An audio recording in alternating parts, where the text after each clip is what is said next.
Honorable Ongera Janet. Thank you.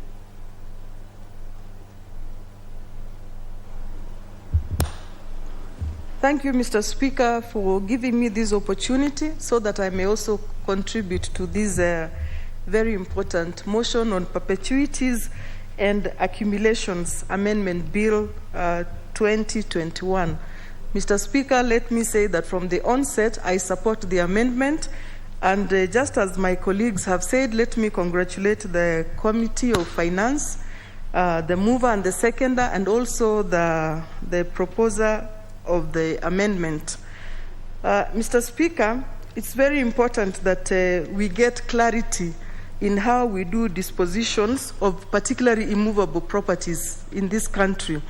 Just like my other colleagues have said, the honorable members, Mr. Speaker, it is important that families have clarity on how they dispose of their wealth, and they ensure that there is perpetuity and a certainty as to how that property will be managed in future.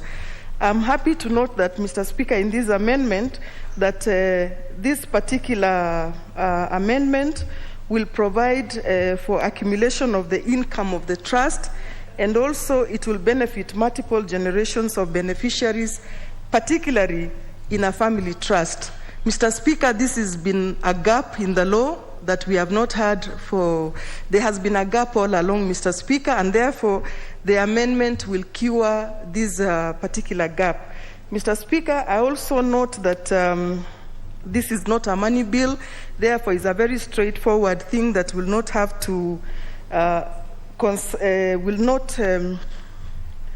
Mr. Speaker, I didn't, may I say what I actually wanted to say?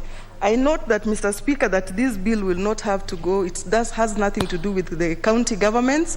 Therefore, it's a straightforward bill that will only be in this House so that it doesn't have to go to the lower house, which will take very long a period for it to be passed.